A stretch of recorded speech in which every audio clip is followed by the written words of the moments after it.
नमस्कार। आज मैं आप लोग के लिए 7वीं कक्षा से 11 पाठ को कबीर के दोहे को लेकर आई हूँ और आज हम लोग इसके संक्षिप्त भावार्थ को जानेंगे। कबीरदास जी के दोहे जो हैं वो काफ़ी लोकप्रिय हैं और हमारे जीवन में काफ़ी उपयोग में आते हैं। ये उपयोगी हैं और व्यवहारिक हैं। तो हम लोग आज इसको पढ़ते हैं। काल करे सो आज कर, आज करे सो अब, पल में प्रलय होएगी बहुर करेगा कब। इसमें कबीरदास जी का कहना है इस दोहे में कि जो कल करना है उसको आज ही कर लो और आज जो करना है उसको अभी कर लो।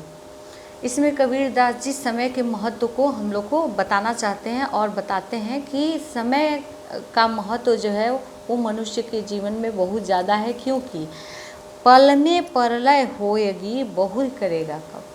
फिर अगर प्रलय आ जाता है, प्रलय आने में ज़्यादा क्षण भर का समय लगता है, पल भर का समय लगता है, तो तुम फिर वो काम कब करोगे। इसलिए समय के महत्व को समझकर जो भी काम है उसको आज का कल पर मत टालो। अपने कार्य जो है वो काम जो है वो समय पर पूरा करो।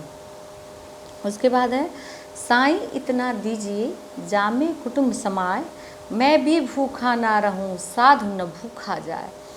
तो कहते हैं कि साईं हे ईश्वर, हे भगवान, हमको इतना दीजिए जिसमें मेरा घर परिवार भी खा ले और मैं भी भूखा ना रहूं, मैं भूखा ना रहूं, और कोई आए, अगर अतिथि आता है, कोई साधु आता है तो मैं उसको भी भोजन करा सकूं। इतना ही मुझे धन दीजिए। हे ईश्वर, हे भगवान, मुझे इतना ही धन दीजिए जिससे कि मेरा कुटुंब जो है, कुटुंब मतलब घर हो गया, परिवार हो गया, सगा संबंधी हो गया, ये हम लोग भी खा ले और कोई अगर बाहरी आता है, अतिथि आता है तो उसको भी हम लोग भोजन करा सकें। उसके बाद है निंदक नीरे राखिए आंगन कुटिए छवाए, बिन साबुन पानी बिना निर्मल करे शुभाए।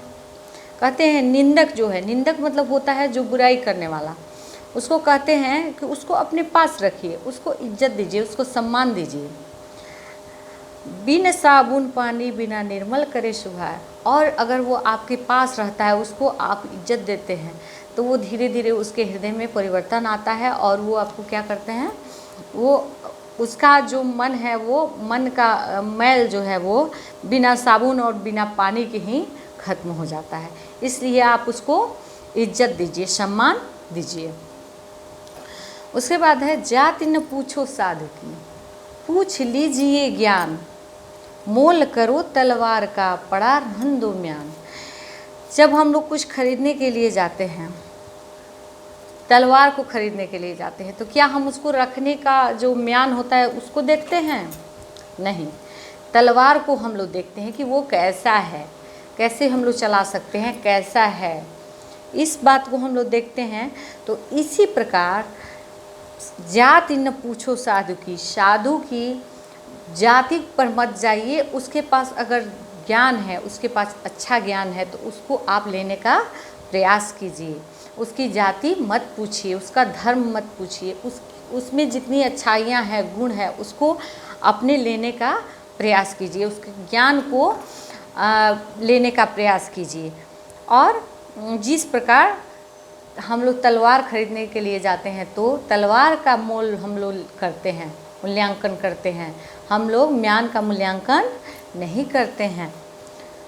उसके आगे है सोना सज्जन साधुजन टूट जुड़े शौवार, दुर्जन कुंभ कुम्हार के एके धक्का दरार। कहते हैं कि सोना, सज्जन और साधुजन ये टूट टूट करके फिर जुट जाते हैं। सोना को बार बार तोड़ा जाता है, फिर भी जुट करके और हम लोग का गहना बना देता है। हम लोग का जो सज्जन लोग हैं, उन पर अगर कोई विपत्ति आती है या मित्रता अगर टूट जाती है तो फिर वो लोग उस चीज़ को भूल करके और दोबारा वो लोग मित्रता कर लेते हैं। लेकिन दुर्जन कुंभ कुम्हार के एके धक्का दरार, जो दुर्जन आदमी रहता है, अच्छा व्यवहार वाला व्यक्ति नहीं होता है, वो क्या करता है, वो एक बार झगड़ा होने के बाद वो बार बार जोड़ने से भी नहीं जुड़ता है, उससे लाख माफ़ी कोई भी मांग ले लेकिन वो जुड़ता नहीं है। कुम्हार जो होते हैं वो घड़ा बनाते हैं, एक बार जैसे धक्का दिया जाता है तो क्या होता है, घड़ा टूट जाता है। उसी प्रकार दुर्जन व्यक्ति की तुलना कुम्हार के घड़े के समान किया गया है कि सोना सज्जन साधुजन टूट जुड़े 100 बार। जो सज्जन लोग होते हैं, सोना होता है, साधुजन होते हैं, वो कितना बार भी टूट करके जुड़ सकते हैं, लेकिन बुरा व्यक्ति जो है कुम्हार के एक ही धक्का में वो जोड़ने से भी नहीं जुट पाता है। उसके बाद का दोहा है, पोथी पढ़ी पढ़ी जग मुआ, पंडित भया न कोय। पोथी जो है वो मोटा मोटा किताब पढ़ने से कोई पंडित नहीं होता है, कोई ज्ञानी नहीं होता है। 2.5 अक्षर प्रेम का पढ़े सो पंडित हो। और अगर प्रेम की जो भाषा पढ़ लेता है वही पंडित होता है, क्योंकि प्रेम की भाषा जानवर, पशु, पक्षी, मानव हर इंसान के समझ में आ जाती है, एक बार में ही वो समझ जाता है। अगर जानवर को हम लोग रोज़ कुत्ते को रोटी अगर खिलाते हैं तो वो समझ जाता है कि इससे हमको प्रेम है। तो 2.5 अक्षर प्रेम का पढ़े सो पंडित होए, और वही पंडित है जो प्रेम की भाषा को समझता है या एक दूसरे से प्रेम करता है। उसके बाद है, बुरा जो देखन मैं चला, बुरा न मिलिया कोय, जो दिल खोजा आपनो, मुझसे बुरा न कोय। हम लोग दूसरे की बुराई करते हैं। कबीरदास जी का कहना है कि मैं दूसरे का बुरा देखने चलता हूँ कि ये आदमी में ये बुराई है, ये मनुष्य में ये बुराई है, लेकिन कोई बुरा नहीं होता है।